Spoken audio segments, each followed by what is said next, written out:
Hi friends, எல்லோரும் எப்படி இருக்கீங்க? இந்த வீடியோவை பாசிட்டிவாக கொண்டுட்டு போகணுன்னு தான் நானும் ஆசைப்பட்றேன். ஆனால் என்ன, ஏதாவது பாசிட்டிவாக நடந்தால் தானே பாசிட்டிவாக சொல்ல முடியும். இந்த ஜூன் மந்த் எனக்கு என்னெல்லாம் நடந்துச்சு அப்படின்றத பற்றியும், ஜூலை மந்த் வந்து எப்படி நம்ம கொண்டுட்டு போகலாம் அப்படின்றத பற்றியும் தான் நம்ம இந்த வீடியோவில் பார்க்க போகிறோம். வாங்க வீடியோக்குள்ளே போகலாம். இந்த ஜூன் மந்த்துக்கு நான் என்னெல்லாம் பண்ணேன்னு கேட்டிங்கன்னா, நான் எதுவுமே பண்ணவே இல்லை. ஏன் அப்படின்ற ரீசனை வந்து நான் சொல்கிறேன். ஃபஸ்ட்டு கோல் வந்து 70+ லெசன்ஸை கம்ப்ளீட் பண்ணணும் அப்படின்னு கோல் வச்சுருந்தேன். ஆனால் 70+ லெசன்ஸை கம்ப்ளீட் பண்ணேன்னு கேட்டால் இல்லை. நான் தான் அதை எழுதி வைக்கவே இல்லை. நம்ம என்னென்ன படித்தோம் அப்படின்றத நான் நோட் பண்ணிக்கவே இல்லை. படிச்சுட்டு நம்ம பாட்டுக்கு அப்படியே போயாச்சு. அடுத்து வேக்கப் இயர்லி இது வந்து நான் கிட்டத்தட்ட ஒரு 5 AM நான் எந்திரிக்க ஸ்டார்ட் பண்ணிட்டேன். அதனால் வேக்கப் இயர்லி இந்த கோலையும் நான் வந்து அச்சீவ் பண்ணிட்டேன். அடுத்து டோட்டல் ஸ்டடி ஹவர்ஸ் வந்து 186 ஹவர்ஸ்ன்னு போட்டிருக்கேன். இதை 186 நான் கம்ப்ளீட் பண்ணேன் இல்லையான்னு நான் செக் பண்ணிவிட்டு இந்த வீடியோட எண்டில் வந்து நான் சொல்கிறேன். இல்லைனா இமேஜாக வந்து நான் அட்டாச் பண்ணுறேன். அடுத்து sugar cut, weight loss, tuition preparation. இந்த டியூஷன் ப்ரிப்பரேஷன்லாம் நல்லா போயிட்டுருக்கு. வெயிட் லாஸும் பண்ணல, சுகர் கட்டும் பண்ணல. வெயிட் வந்து நான் கெயின் பண்ணிட்டேன். எவ்வளோ 2 kg குறைச்சேன் அப்படின்னா அந்த 2 kg வந்து நான் கூட்டிட்டேன். அது எதனால கூடுச்சு அப்படின்றத சொல்லி, என்னடா இந்த வீடியோ ஃபுல்லாகவே நெகட்டிவாக சொல்லிட்டு இருக்கா அப்படின்னு மட்டும் யோசிச்சிடாதீங்க. ஜூன் மந்த்து டியூஷன் வந்து எனக்கு ஸ்டார்ட் ஆயிடுச்சு. அப்படின்னு இருக்கிறப்ப எனக்கு ஒரு 4 to 5 hours வந்து எனக்கு டியூஷனில் பார்க்குறதுலே அது எனக்கு போயிடும்.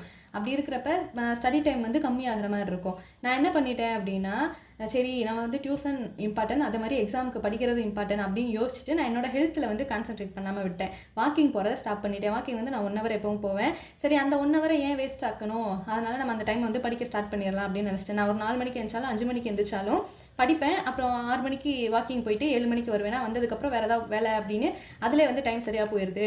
அதனால் நம்ம வாக்கிங் போகிறத ஸ்டாப் பண்ணிட்டேன்னா அந்த 1 மணி நேரம், அதுக்கப்புறம் இருக்க 1 மணி நேரத்தை நம்ம சேர்த்து படிக்கலாம் அப்படின்னு சொல்லிட்டு பிளான் பண்ணிவிட்டு வாக்கிங் போகிறத ஸ்டாப் பண்ணிட்டேன். ஆனால் வாக்கிங் போயிட்டு நம்ம கண்டினியூவாக போகாமல் அதை நம்ம ஸ்டாப் பண்ணிட்டோன்னா எவ்வளோக்கு எவ்வளோ நம்ம வெயிட் லாஸ் பண்ணமோ அப்படியே டக்குன்னு ஒரே வாரத்தில் இன்க்ரீஸ் ஆயிரும். அந்த மாதிரி தான் எனக்கு ஆச்சு. நான் டியூஷன் போகிறப்ப என்ன பண்ணுவேன், நம்ம ஒரு ஆளுக்கு ஏன் டீ காஃபி போட்டு குடிச்சிட்டு நம்ம பாட்டுக்கு போவோம் அப்படின்னு சொல்லிட்டு முன்னாடி டியூஷன் நான் போயிடுவேன்.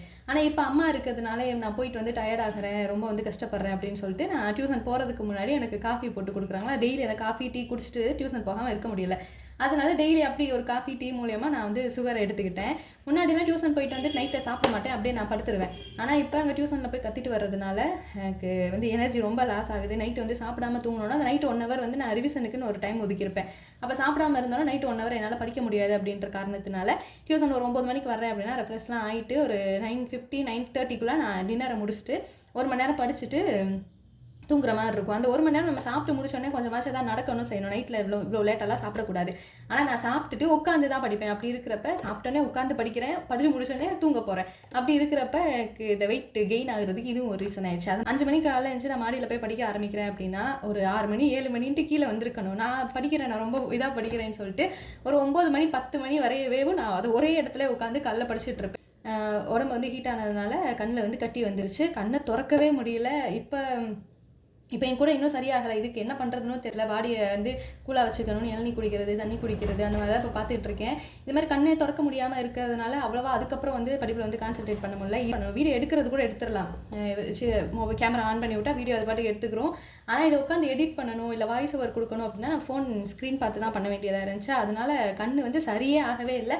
அது ரொம்ப நாளைக்கு அந்த கண் பெயின் வந்து இழுத்துட்டே போயிடுச்சு. இந்த மாதிரிலாம் ஆயிடுச்சா, இதனால தான் வந்து சரி வீடியோ போட வேணாம் அப்படின்ற மாதிரி சொல்லியிருந்தேன். நீங்கள் ஆனால் எல்லாம் சொல்லியிருந்தீங்க முடிஞ்ச அளவுக்கு போடுங்க, அது வந்து மோட்டிவேட்டாக இருக்குது, நீ வீடியோ போடுறதுனால எங்களாலையும் படிக்க முடியுது அப்படின்ற மாதிரிலாம் சொல்லவும் எனக்கு ஒரு மாதிரி சங்கட்டமாகவும் இருக்குது. நான் இதை பார்க்குறதா அந்த மாதிரி இருக்குது. அதனால் முடிஞ்ச அளவுக்கு நான் வந்து வீடியோ கொடுக்குறதுக்கு வந்து ட்ரை பண்ணுறேன். ஜூன் மந்த்து என்னாலையும் சரி நான் பண்ண வேலையினாலும் சரி ஒரு மாதிரி நல்லாவே போல.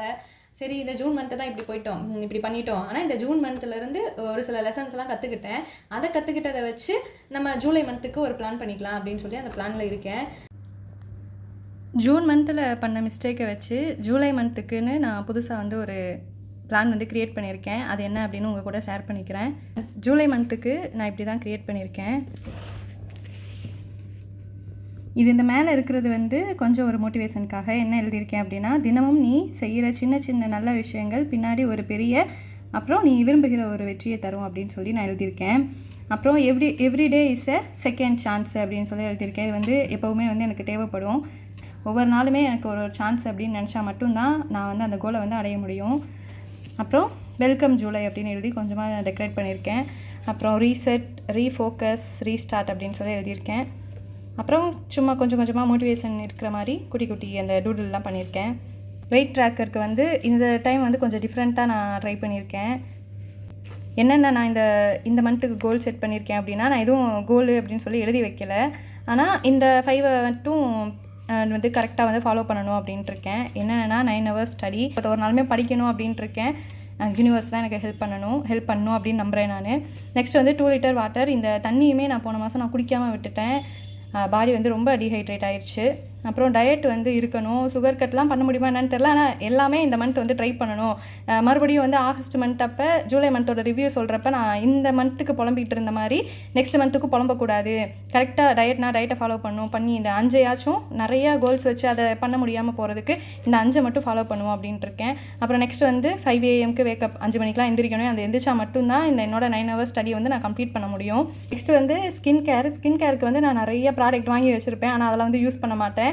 கரெக்டாக எக்ஸ்பிரி டேட் ஆக போகிறதுக்கு 1 month முன்னாடி மட்டும் எடுத்து யூஸ் பண்ணிகிட்டு இருப்பேன். அதெல்லாம் இந்த டைம் பண்ணக்கூடாது. ப்ராப்பராக வந்து ஸ்கின் கேரும் பண்ணணும் அப்படின்ட்டு இருக்கேன். இதுக்கெல்லாம் டைம் இருக்குமா அப்படின்னு கேட்டால் தெரியல. இருந்தாலும் நம்ம உடம்பையும் பார்த்துக்கணும்ல அப்படின்ட்டு ஸ்கின் கேர் பண்ணலான்ட்டு இருக்கேன். நான் டயட் இருந்தாவே எனக்கு ஸ்கின்னும் பாடி எல்லாமே வந்து கரெக்டாக ஆயிரும். அப்புறம் ஒரு குட்டியாக நோட்ஸ் மாதிரி எழுதியிருக்கேன். நெக்ஸ்ட்டு வந்து பிரெயின் டப்புக்கு வந்து எழுதி வச்சிட்டேன். ஜூலைக்கான அந்த கேப்பை வந்து விட்டுருக்கேன். நெக்ஸ்ட்டு வந்து கிராட்டிடியூட் ஜேர்னல் எழுதுறதுக்கான ப்ளேஸையும் விட்டுட்டேன். இது வந்து நான் கிராட்டிடியூட் ஜேர்னல் எழுதலை அப்படின்றதுனால தான் எனக்கு போன மந்த் நல்லா போகலை அப்படின்னு சொல்ல முடியாது. ஆனால் கிராட்டிடியூட் ஜேர்னல் எழுதியிருந்தேன் அப்படின்னா ஓரளவுக்கு எனக்கு போன மாதம் நல்லபடியாக போயிருந்திருக்கும் அப்படின்னு எனக்கே ஒரு ஃபீல் ஆகுது. இந்த மந்த் வந்து விட்டுறக்கூடாது. ஏன்னா நம்ம ஒவ்வொரு மந்த்தாக ஃபாலோ பண்ணிட்டு வர்றோம் அப்படின்னா அது நல்லா இருக்குன்னா அதவே தான் கண்டினியூவாக ஃபாலோ பண்ணணும். இடையில பிரேக் பண்ணிட்டோம் அப்படின்னா அது நமக்கே வந்து நல்லா இருக்காது. அதனால் நான் நம்புகிறேன் நெக்ஸ்ட் மந்த்துக்கு வந்து நான் இந்த ஜூலை மந்தோட ரிவ்யூ சொல்கிறப்ப இந்த மாதிரி புலம்பாமல் நான் சக்ஸஸ்ஃபுல்லாக கம்ப்ளீட் பண்ணிட்டேன் அப்படின்ற ஒரு வீடியோ உங்ககிட்ட சொல்லுவேன் அப்படின்னு நம்புகிறேன். இந்த வீடியோ உங்களுக்கு பிடிச்சிருந்துச்சி அப்படின்னா லைக் பண்ணிக்கோங்க. வேறு உங்கள் ஃப்ரெண்ட்ஸ் யாருக்காவது இது ஹெல்ப்ஃபுல்லாக இருக்கும் அப்படின்னா அவங்களுக்கு வந்து ஷேர் பண்ணி விடுங்க. சப்ஸ்கிரைப் பண்ணாமல் நம்ம வீடியோ பார்த்துட்டு இருக்கவங்க சப்ஸ்கிரைப் பண்ணிக்கோங்க. தேங்க்ஸ் ஃபார் வாட்சிங்.